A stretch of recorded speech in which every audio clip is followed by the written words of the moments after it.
समस्त को ADS knowledge point रे स्वागत। आज आम पेडागोगी रो एमसीक्यू डिस्कशन करबा। तेणु जो माने चैनल को नुआ कर से माने सब्सक्राइब कर दियंतु, वीडियो को लाइक कर दियंतु और निज निज सांग निकट को शेयर मध्य कर दियंतु।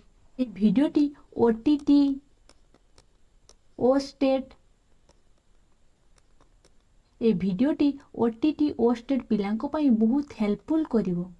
तेणु भिडियोटी आरंभ करने पूर्वर निज पाखरे खाता पेन रखंतु, बुझी बुझिकी डिटेल्स नोट करिवे। ताहले चलंतु विलंब न करी आरंभ करिबा। ताहले नंबर 1 देखंतु ना क्वेश्चन कोन कहूची, different methods of teaching are referred to as. So correct answer that is option A pedagogy. प्रथमे आमे जानिबा पेडागोगी माने कोन ना एक्ट ऑफ टीचिंग बा ताकू कोन कहै जाय ना सिखेइबार कला को।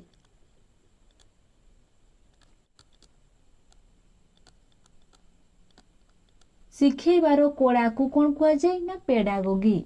बुझिपारे आउ थे कहूँ ना एक्ट ऑफ टीचिंग बा शिखेबार कला को कौन कह जाए ना पेडागोगी।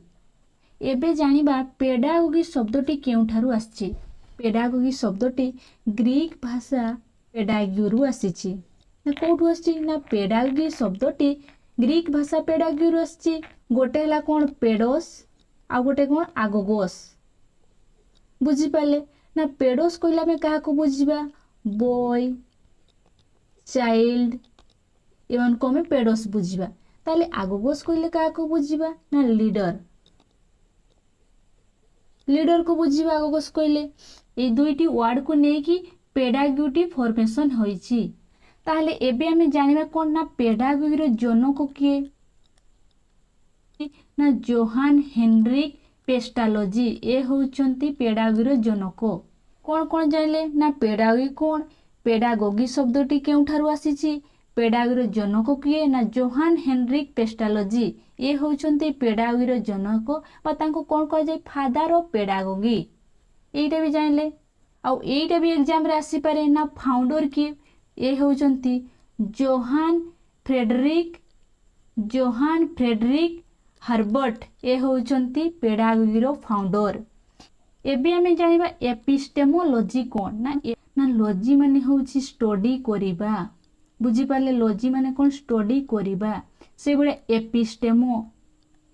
एपिस्टेमो माने कोन ना नॉलेज। ताले जानिले एपिस्टेमो माने कोन ना नॉलेज विषय रे स्टडी करिवाटा को ही कोन कह जाय एपिस्टेमोलॉजी। बुझी पाले ना आउ टिके एपिस्टेमोलॉजी विषय एक्स्ट्रा फैक्ट जानिबा कोन ना the philosophical study of the nature origin and limits of human knowledge. बुझी पाले। एबे हमें देखिबा कोन मेटाफिजिक्स टा कोन ए विषय टिके जानिबा हमें ना मेटाफिजिक्स टा गोटे फिलोसॉफी रो गोटे ब्रांच ना कोन ना study of reality and existence ताको कोन कह जाय मेटाफिजिक्स। डिटेल्स बुझी गले बा। नेक्स्ट नंबर 2 रे कोन कहूची ना एपिस्टेमोलॉजी। इटी के पूर्व में कौन पढ़ले एपिस्टेमोलॉजी क्या को कह जाए ना एठी कौन कहूची ना epistemology is the branch of philosophy that deals with. Epistemology गोटे ब्रांच ऑफ फिलोसॉफी रो गोटे ब्रांच। इटी के पूर्व में कौन कहली ना लॉजी माने स्टडी करिवा और एपिस्टेमो माने कौन नॉलेज ना नॉलेज विषय स्टडी करवाटा को एपिस्टेमोलॉजी कहूची। दैट इज ऑप्शन सी है जो करेक्ट आंसर। नेक्स्ट नंबर 3 ना नंबर 3 क्वेश्चन देखंतु ना कौन कहूची ना the law of effect is a psychology principle that can be effectively used in. So correct answer that is option D classroom management.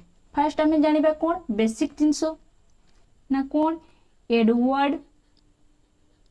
Edward Lee Thorndike's law of effect यांको अनुଯାयी classroom management टी होईची। Edward Lee Thorndike's law of effect यांको अनुଯାयी classroom management टी होईची। ताले बुझी पारले ना को लॉ ऑफ इफेक्ट अनुଯାयी। ताले नंबर 4 देखंतु कोन ना an assessment that is carried out throughout the module of the course is known as. प्रथमे हमें जानिबा ना असेसमेंट केते प्रकार। मुख्यतः असेसमेंट को केते ना 4 भाग रे विभक्त करा जायछि। ना कौन गोटे हेले इनिशियल असेसमेंट बा ताको इंटरिम असेसमेंट कह जाय आ गोटे फॉर्मेटिव आ गोटे कोन डायग्नोस्टिक आ सोमेटिक ए चारोटी असेसमेंट रहिछि ए चारोटी असेसमेंट रे कोन कोन जणा पड़े से विषय रे जानिबा ना ए चारोटी असेसमेंट विषय रे टिके जानिबा ए होछि इनिशियल ए होछि फॉर्मेटिव ए होछि डायग्नोस्टिक ए होछि सोमेटिक ना डायग्नोस्टिक रे कोन जणा पड़े ना पाठ पढ़ा समय रे पिलाटर स्ट्रेंथ केते रहुछि बा पढ़ारे पिलाटर वीक केते रहुछि फॉर्मेटिव असेसमेंट रे पाठ पढ़ा समय रे पिलाटी केते बुझिला बा से केते प्रोग्रेस करूछि से विषय रे जणा पड़े बुझि पाले ना पढ़ा समय रे पिलाटी केते बुझिला केते प्रोग्रेस कला से विषय रे फॉर्मेटिव असेसमेंट रे जणा पड़े ताले एमिति सुंदर सुंदर वीडियो देखे पई आम चैनल को सब्सक्राइब करंतु वीडियो को लाइक करंतु और बहुत मात्रा रे निज निज सांग निकट को शेयर करंतु धन्यवाद।